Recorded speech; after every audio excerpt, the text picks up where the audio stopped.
Ayan na! Ayan na talaga! Ayan na talaga mga kameta! Kamusta kayo dyan? Yan! The Ark of Justice! Right. Eto talaga. Sabi nga nila, sabi nga ni Lodi, di ba? Back in the day, the arc of history bends towards justice. Of course, na hindi naman tayo naive. Alam natin maraming mga problema at injustices at mga kababalaghan at katrapuhan na nangyari sa mundo. But once in a while, mga kameta, be prepared for good surprise. Good surprise.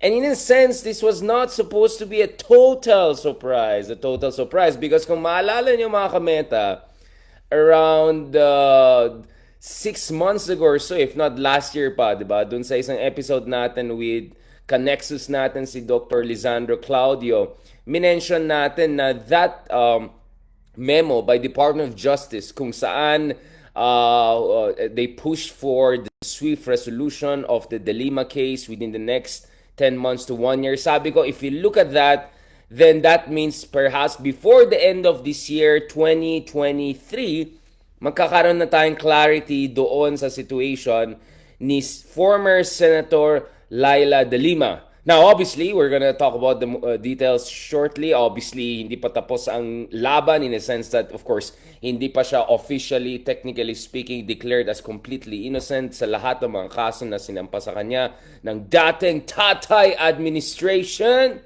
right? Pero alam natin, mga kameta, you can already feel it. Nag-turn na ang tide. Naku po, kung ikaw ikaw ang DDS ngayon, medyo mahirap na. Medyo mahirap na kung DDS ka ngayon, alright? Ayun na yung mau natin, no? Ayan, wala kasi Picasso, may pusa na dito. Mau! Psst, psst. Pasok ka dito. Pasok ka dito dyan sa likod. Ayan na mga kameta, this is it. This is big. This is big, super big. Ayan, because for me, this could potentially open up the floodgates. Kaya nga sabi ko, perhaps it makes sense for us to talk about also the possibility of ICC being next. Again, not getting ahead of ourselves. Alam niyo naman mga kameta, if you look at a lot of my writings, I have been quite skeptical about whether we can have progressive structural reforms under the return of the Marcoses. I've been very honest about that. Sabi ko naman, we'll take things on a case-to-case basis. Sa foreign policy, so far, okay ako. And when it comes to domestic affairs, of course, for me, it's a 50-50 issue. Maharlika Sovereign Fund, I'm not so sure about that. Is there good counter-corruption kind of anti-corruption initiatives? So not sure about that. But, this is it, mga kameta. Politics talaga. Sometimes, politics creates inadvertently positive outcomes. And in this case, I'm not, okay, perhaps it's a little bit, baka naman medyo advanced mag-isip pag sinabi ko na may undeclared alliance sa mga Marcoses. Or at least BBM, not Amy, obviously. At kasi si Amy sabi niya, till the end of the world, kahit tayo na lang. Ayan, ganun na lang siya with Tatay Digong, di ba? So, whatever na yan. Yung si BBM mismo, it looks like all of these speculations and rumors and increasingly analysis about how the Marcoses will turn out as potentially far more liberal than populist or authoritarian, it's bearing truth. Of course, matagal po, may mga 4 or 5 years pa po tayo bago tayo magkakaroon ng sufficient data to really analyze the legacy of the Marcos Jr. administration. But yes, it's correct. As some of the people in the comment section are mentioning, and in fact, this is where I'm gonna give credit. Gonna give credit to my KRNR and KRRM and RRLM. Yan. Si Ronald Llamas na ngayon po ay kasama si Senator Leila de Lima, no? Kasama ni si Senator Leila de Lima, nagpadala siya ng picture. So that means mamayang gabi, ito. Ayan, happy si KRNR. Kasama si Senator Leila de Lima. Ayan. In fairness, the first person from whom I've heard na Liza Araneta could end up as a modernizing positive effect. Again, without, I mean, she's not Franz Castro, she's not Riza Hontiveros, she's not Leni Robredo, given yan, all right? Whatever that means. But the first person who mentioned na pwede maging positive influence in the modernizing effect, and the first person that perhaps was the force behind yung mga internal cleanup, yung mga clowns na tinanggal sa BBM administration early on, let's just call it for what it is, diba? Lahat ng mga yan, the idea was Liza Araneta was behind it. And Liza Araneta, of course, my analysis naman was, she's smart enough to realize once that the Marcoses are back, they shouldn't waste opportunity in a very specific sense. Hindi dapat i-waste yung opportunity in terms of winning back the trust and confidence of growing number of people, including their critics, and also the broader international community. That is extremely, extremely important. And it looks like yung analysis na yun is bearing true. Now, remember, of course, if you are the new generation of Marcoses back in Malacanang, you're also looking at the next generation. And there's not one, but three sons, no? We have to look at. So there was always an interest for the Marcoses to do it right this time, or at least comparatively right this time, because this is also about the next generation. This is about Sandro, this is about the two other sons. This is about making sure na yung stigma sa mga Marcoses will not be there the way it has been over the past three decades or so. Di ba, yung analysis natin dun sa isang Nexus episode natin, sabi ko, parang medyo marinated ito si BBM in the sense that na-realize na in these 3 decades that they were out of Malacanang, almost 4 decades that they were out of Malacanang, na if ever you'll get a chance to come back again, play this smart, play this suave, no? And so far we're seeing that. Now again, mamaya may magsasabi na ito si Darren pro BBM, no? Again mga ka-solid north, no? High naman dyan, nasa solid north na tayo. So medyo nakikita niyo yung eye bags natin kasi nag-drive tayo last night. Papunta dito, pauwi dito sa ating mga kasama dyan, mga kapsat natin dito sa Baguio. No, ito. Of course, I have no illusions. As I'm saying, hindi Riza Hontiveros si BBM. But, because of etong hidwaan with the Dutertes, and in a lot of ways, kasalanan ng mga Duterte yan because they never accepted the new reality and also geopolitical reality na ang US, EU, all of these countries are supporting BBM big time. So kung ikaw si BBM, essentially supported by foreign Western powers, and at the same time you're also supported by, or de facto supported by, or not fully opposed by opposition forces, if not even progressive forces. So si Ronald Llama, si Karen R. mentioned that there's also a potential behind the scenes that actually the more progressive wing dyan ng opposition actually may also have their own understanding with the current Speaker of the House, Martin Romualdez, who, by the way, is, of course, the de facto right-hand man of President Marcos Jr. Now, before we go to the bigger picture, because I think we have to discuss itong ICC, pag-usapan muna natin itong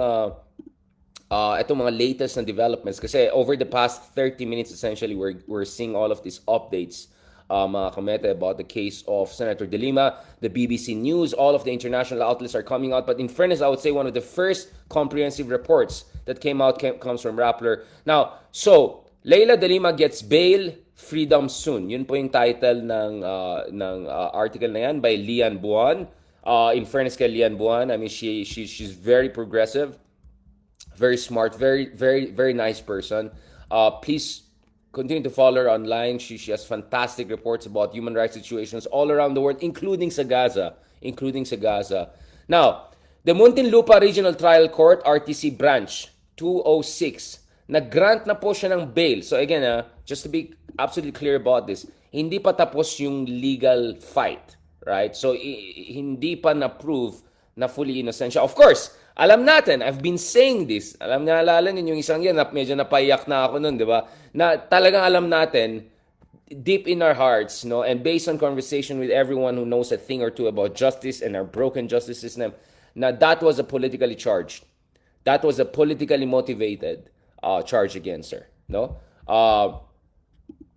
Now, hindi pa tapos yung laban, but clearly, you know, courts and justice doesn't operate in a vacuum. As much as we want to pretend that it operates in a vacuum, that's not how it works, right? Now, let's look at the reality here. Okay? It looks like the tide is turning, and the tide is turning in favor of one side and definitely not in favor of Duterte's. Criminal case number 17 to 167. Ito pa yung last case niya, which is why the bail grant will set her free. Kasi, alam nyo, in fairness, legally speaking, she was able to clear already on two other separate cases. Kasi parang may 3 trenches yata yung laban sa kanya, di ba? So, she was able to already clear the other ones. Pero ito, meron pang outstanding. She was granted bail. So, hindi ganun kaliit yung amount, 300,000 pesos, kasi the charges are still heavy. But nevertheless, the judge, yung new judge right now, na magaling, I just cleared with some people who know the Philippine justice system, yung mga abogado natin kaibigan, or very familiar with the best judges and the best courts in the country. Sabi nila, matino, maayos itong itong judge ngayon, no, dito sa RTC court na yan. So kaya we can be very optimistic that justice will be served, no, and in this sense, innocence will be proven down the road, God willing. Okay, so ito so she was granted bail, 300,000 pesos, were her co-accused, former Bureau of Corrections Director Franklin Bucayo, former aides Ronnie Dayan and Joanel Sanchez, and alleged bagman Jose Adriana Dera. Because wag natin kalimutan mga kameta, hindi lang si Leila de Lima po, but there were multiple other people who were also accused of heinous crimes, drug-related crimes, by the previous administration based on very questionable evidence, based on very questionable witnesses. Witnesses that were supposed to be drug lords themselves. I mean, this is a joke. That was Banana Republic's nonsense, right? So that Banana Republic nonsense is being exposed right now. All right? So yung dun sa conspiracy fake news na ginawang charge sa kanya, right? Ito po yung pag-intindi natin. I could be wrong, but ito yung pag-intindi natin na nakikita natin. Once nawala na yung isang administration, isang tatay, ito na, lumalabas na yung katotohanan. Nag-withdraw na po yung mga dating witnesses na questionable ng kanilang questionableng witness, no? At saka charges against the Lima. So, isang grupo po sila. Kasama si Bucayo, kasama si Sanchez, kasama si Daya. Lahat sila yung na part supposedly ng isang drug-related operation, etc. Okay, ito yung decision ng korte at ito yung naging basehan nila to grant her bail. Meaning, they do not see her as a flight risk. They see sufficient basis to feel confident enough that, were she to be given temporary freedom, that the course of justice will run its course, no? Kasi kung tingin mo, ito ay drug lord at naghahanap lang ng bail para tumakas na, di mo bibigyan ng bail yan. Or hindi mo bibigyan ng bail ng 300,000, bibigyan ng bail mo yan ng 300 million. Alright? Okay, let's just put it that way. Now, ito yung sinabi ng korte, in assessing, quote, the totality of the evidence presented by the prosecution, prosecution, the court is of the firm view and holds that accused de Lima, Bucayo, Dayan, Sanchez, and Dera should be allowed to post bail as the prosecution was not able to discharge its burden of establishing that the guilt of the said accused is strong. Ulitin natin nag-fail po, ayun, palpak na naman, nag-fail po yung prosecution team, essentially tatay team, to prove na yung guilt po, may strong basis for that, no? So, the prosecution failed, no, in proving yung guilt of the said accused, that the basis for establishing the guilt of the said accused is strong. So, if not strong, then it's weak, right? So, in short, weak, medyo weak, to put it mildly, etong argument ng prosecution, diba? Yung argument ng prosecution. Now, yung prosecution is done with their presentation for this case at saka yung defense team will most likely file a demurrer, meaning they will ask the court to dismiss the charge outright without having to present evidence of their own. So, yung team ni Leila de Lima, ang file nila dyan is sabihin nila, wala palang kwenta itong mga sinasabi ng kabila, i-dismiss nyo na yan. Di na namin kailangan i-dignify yan. Di na namin kailangan tapatan ng counter evidence yan. Kasi ano na yan bara-bara lang yan okay? So, De Lima was acquitted in the first 2 charges, katulad sinabi natin, in 2021, 2022. So, yung patapos pa lang si tatay, nag-turn ng tide. But I think the decisive moves have happened, or the decisive change in tide has happened over the past year or so. So the former senator now, so this is the future mga kameta, the former senator will have to post bail before the court first and her lawyers are at the moment rushing to make the courts cut off. So this is 30 minutes ago.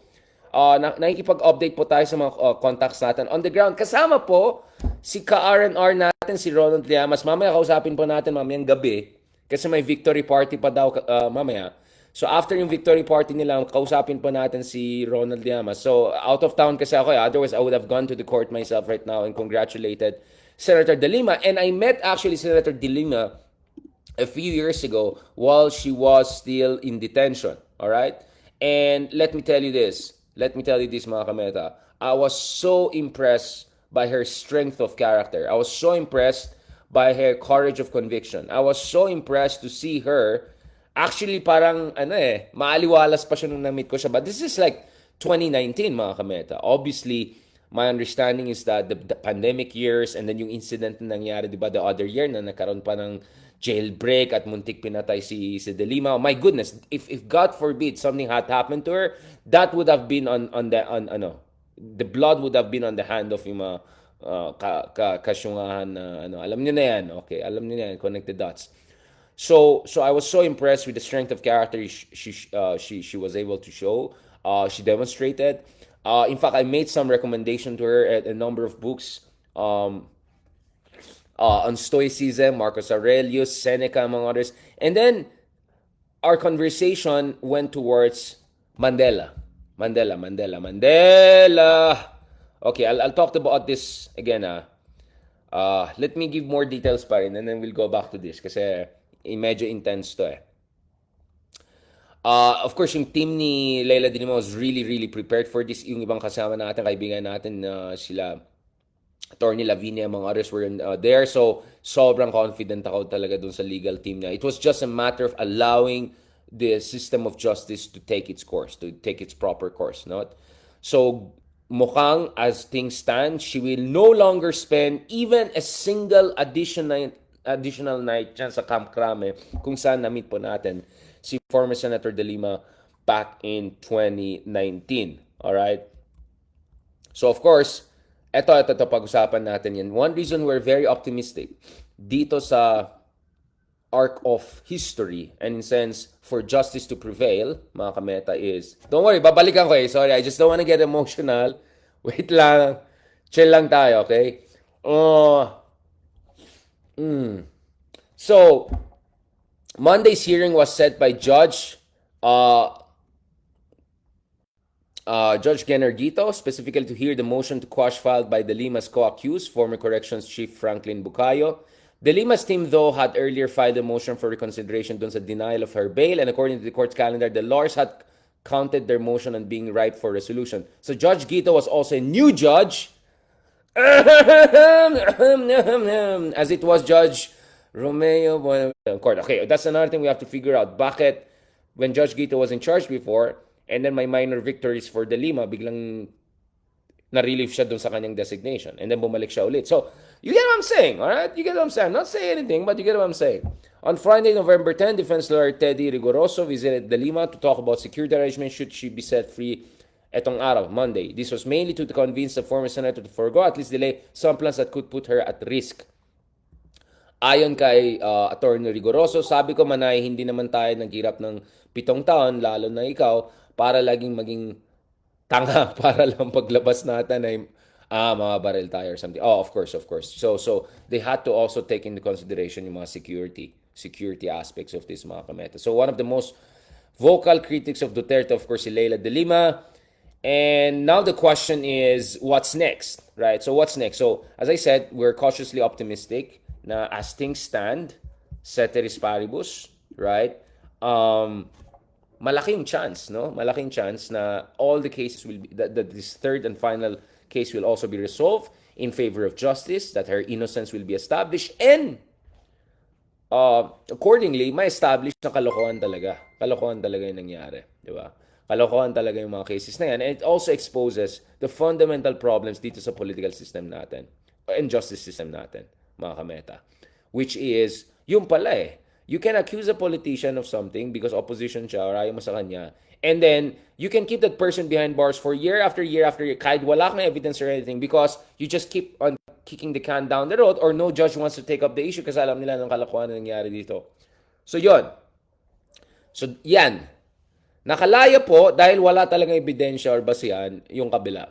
At ngayon, medyo nabubuking na talagang politically charged and politically motivated yung mga complaints laban sa dating Senator Leila de Lima. But of course, again, we cannot say that 100%. Of course, I know in my hearts and hearts what is true, but we cannot say that 100% with 100% confident until we allow the court to run its course.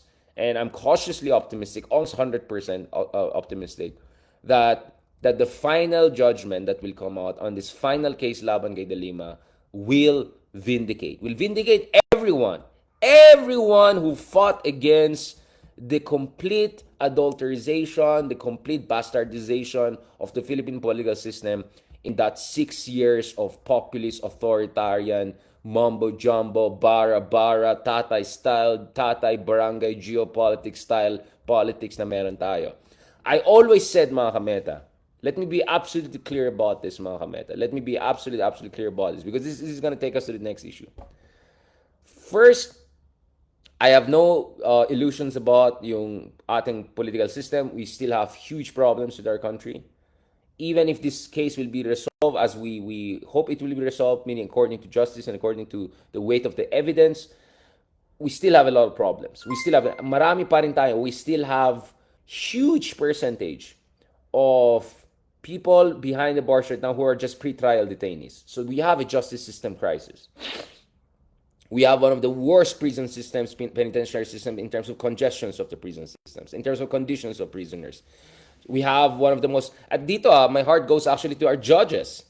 We have one of the most congested court systems. Kawawa yung mga judges natin. They have to handle 700 plus cases every year. This is the data I saw in 2019, right?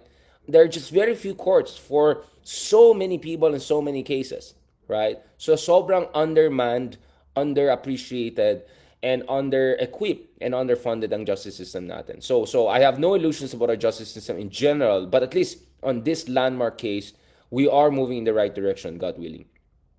Now, even when I criticized the previous administration, I made it absolutely clear that I understand why Duterte was elected in 2016. I wrote a whole book about that, barely a year into Duterte's presidency, because that book was less about Duterte, because 1 year pa lang siya, although I more or less predicted where things are gonna go on China, on foreign policy, and human rights. Unfortunately, I mean, if you look at my book, The Rise of Duterte, the ending is, the Philippines has entered a twilight zone, something like that. So I was very, very worried about where the country is going. But I also had no illusions, mga kameta, ano yung mga conditions that gave birth to a tatay-style populismo, right? Yung Duterteismo na yan ay hindi galing out of nowhere, right? Hindi yan galing sa Beijing, all right? We can talk about conspiracy theories about the role of China, etc. But that was a result of decade after decade of the frustration of the Filipino people with the failure of not only our justice system, but also with the failure of our supposedly democratic system. So I absolutely have no illusions, mga kameta, whatsoever about the real structural problems and challenges that constantly give birth to problematic presidents, problematic leaders, and problematic decisions, right? So that's what I'm saying. You take a victory one at a time, but at the same time, you do not forget the fundamental problems na meron tayo sa ating bansa. Including and especially itong problema sa justice system natin. The reason why bumenta or bentang-benta yung tatay style of justice is because nawala ng pag-asa or nawala ng kumpiyansa yung ating mga kababayan dyan sa ating hustisya, sa sistema ng ating hustisya, right? A former friend of mine whose life and whose death actually in one way or another had to do something with the injustice system in the Philippines. Si Carlos Eldran, his legal predicaments were really horrible. He called it an injustice system, not a justice system, right? So wala tayong illusion dun sa conditions that gave birth to Dutertismo and his penal populism, authoritarian populism. But I also had no illusions whatsoever about the disaster that response, that supposed correction was going to bring. Which brings me to Marcos Jr. administration, right? this is what's interesting right now. That it looks like a Marcos Jr. administration is surprisingly or not so surprisingly correcting itong mga excesses and mistakes of the response to the failure of the very liberal administrations that replaced the Marcos regime. I mean, this is the interesting thing, no? So, the EXA regime came into power in order to correct yung mistakes and horrors of Marcos dictatorship. And then the Duterte came into being in order to correct supposedly yung mga kakulangan ng mga liberal reformist administrations, right? But that also went dark and crazy. But it's still popular because people are still looking for some sort of a datu that will save the day, right? Some sort of arbitrary solution to very complex problems. Because hindi naiintindihan na marami sa ating mga kabayan na public policy is not a joke. Hindi natin blame him because the justice system never held them accountable for what happened. And can you blame him because people voted him into power by huge margins, right? And not only as president, he almost became the vice president. He became a senator. He was a governor. He was a congressman. So, right. So again, I'm not excusing it. I'm just explaining why things are the way they are. But the thing is this: as I said, the expectation of Marcos Jr. will be another Marcos Sr. but with 21st century characteristic, kind of like a postmodern dictator, right? Or will be a Duterte 2.0, meaning continue and push to its logical limit yung sinimulan ni Digong and hindi natapos ni Digong within 6 years. Hindi natapos ni Digong kasi incompetent siya. Hindi natapos ni Digong dahil, well, he's not at his sharpest. And hindi natapos ni Digong kasi na-disrupt yung last 2 to 3 years na in office by the pandemic, right? So the Dutertismo project was fundamentally unfinished, right? So the question was, what will happen with the Dutertismo project? So the expectation that Marcos Jr. will be either a Marcos Sr. for the 21st century or a Duterte 2.0, neither of them became the case, or at least so far became the case. Because Marcos Jr., three things happened with Marcos Jr., right? So this is where my analysis comes in. And we're going to end on this point because we have to discuss, is ICC against the Dutertes? Oh, I mean, at least is that next, all right? Okay, so three things happened. The first thing that happened is that Marcos Jr. had a moment of reflection. Not only during 2022. My contention is Marcos Jr. and I'm mga kapsat panak DJ Locos Batak I'll do some anthropological study. I'm working on a book now already on the return of the Marcoses and what this means. And it's not your typical book, right? It's not your typical Marcos book. It's a book about the Philippines. It's like a secret history of the Philippines kind of book, right? And the Marcoses are just one of the big players or actors on this stage, which is the Philippine history and drama of our politics. Now, going back to this, unang-una, sa aking, this is my reading, Marcos Jr. had a moment of profound reflection after his father's passing, especially nasa Hawaii sila. Those exile years were a moment of reflection and introspection. And the failure of the Marcoses to immediately reclaim power once they returned to the Philippines also just reinforced this kind of a cautionary, conflict avoidant, more reflective side of them. Marcos Jr. failed to run when he ran for Senate first. The mother failed to become president when she ran for president first. And then even I'm Marcos, she had failed attempts at becoming a senator also. So, nahirapan sila. And those were in a way humbling moments for them. Now, what happened over the next 2 or 3 decades is, I think there was this understanding by the Marcoses that the way forward is to play it smart, to play it suave, and to play it slow. So slow burn strategy. And that strategy has served them very well. That kind of reflective, conflict avoidance, safe, sound, suave. Safe, sound, suave has worked for BBM. Number two, one of the things that actually, 4 factors if you look at it. Number 2, one of the things that perhaps even BBM himself did not anticipate is how nice the West will be to him. No? Kasi kitang-kita mo during election period, nung alam niya mananalo na siya, medyo you could see na medyo hindi siya sure kung the United States will be nice to him. I mean, of course, Marcoses, court cases in the US, Biden talking about promotion of human rights, democracy promotion, so on and so forth. But thanks to the China element, and thanks to the Western countries not wanting the Philippines to once again become a tatay republic. Thanks to that, sorry, nakatay ng konti. Thanks to that, the West actually embraced Marcos Jr. because of the strategic importance of the Philippines and because of the scary precedence of Duterte and the growing influence of China in the Philippines. So this is the second factor. First factor was profound political reflection, beginning with uh, almost I could say spiritual reflection that started in the Hawaii years. This is late 1980s. Oh, kapapanak pa lang natin dyan nung time na yan. Alright? So probably I was like 1 to 2 year old. Ito na, may mga reflection moment na si Junior. Um, Second, as I said, is the full embrace of the West sa kanya. So much so, within weeks of him winning, you had Wendy Sherman, the number two in the State Department, coming in and saying, "Don't worry, you have sovereign immunity. You can visit America anytime. You're more than welcome." And number three, and this is very important, mga kameta, is paradoxically the weakness of the opposition, the liberal progressive opposition, actually made Marcos more comfortable in a sense that had the opposition, had the Never Marcos movement been more aggressive, I think medyo magpapanic button si Marcos. And that would have driven him more into the embrace of the Dutertes or would have forced him to play the China card more aggressively. So ironically, the relative weakness or temporary weakness of the opposition made Marcos more open to, let's just say, the Liza Araneta school of modernization, partial liberal reform. And lastly, and I think this is where you can see that this was perhaps inevitable, but the speed and velocity and the intensity was not necessarily a given. Ito yung mali ng mga Dutertes, especially si Digong, right? Akala nila sila pa rin yung OG. Akala nila sila pa rin yung nasa taas. But what they didn't realize is once you're not in charge of the office of the presidency, even if you're the vice president, even if you're, wala na, ibang usapan na yan, right?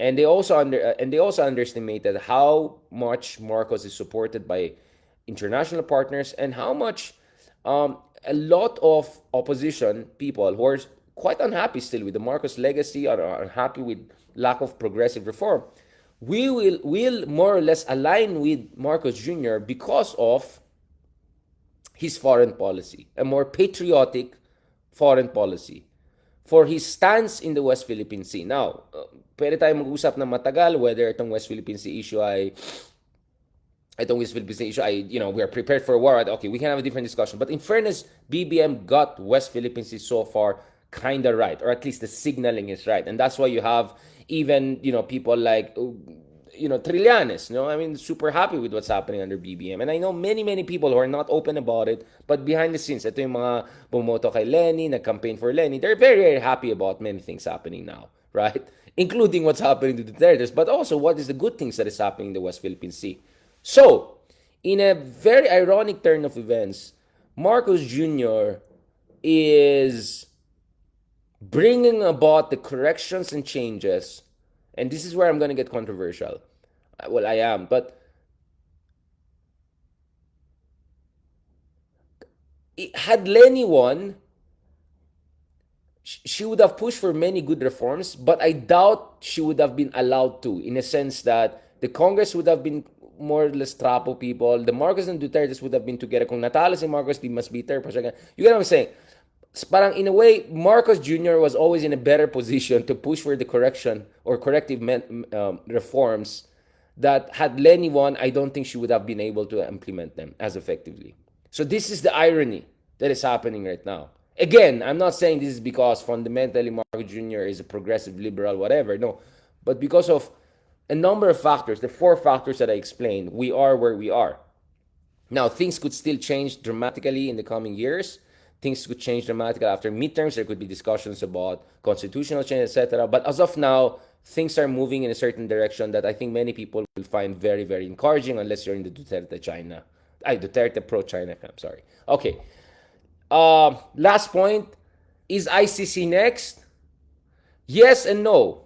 Yes, because logically, with Leila de Lima more or less free, and basically with all the umbilical cord being, severed, yung umbilical cord ng Uniteam in the echelons of power, parang yun na yung next logical step mo.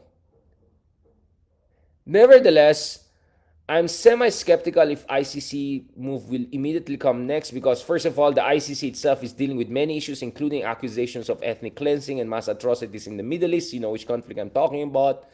Um, and the other one is I don't know. At the end of the day, Marcus Jr. is still a very cautious, sound, suave, kind of a slow burner type of guy. So, do you want to go all in against Duterte as early as now, or you want to wait it out until after midterms, right? Or you think you should do it before midterms so that you're so strong and dominant after midterms so that the Dutertes are history after 2025. So, I cannot vouch na the big move will come. Because if ICC comes in, yun na yun.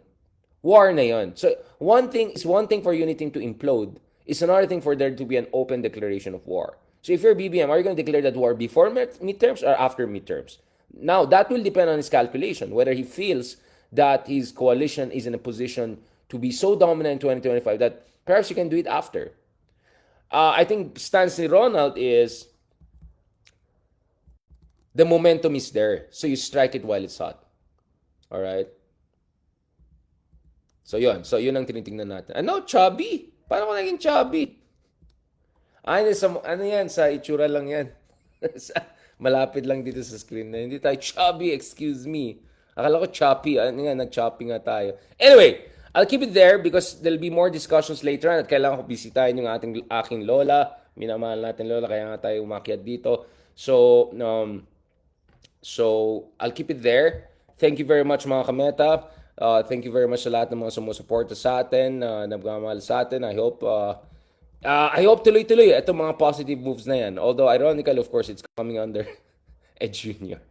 On that note, so please keep the 4 factors we said in mind, and don't worry, I'll write a number of things on that. So things should go good in a good direction. All right. On that note, thank you very much. God bless, and have a good day.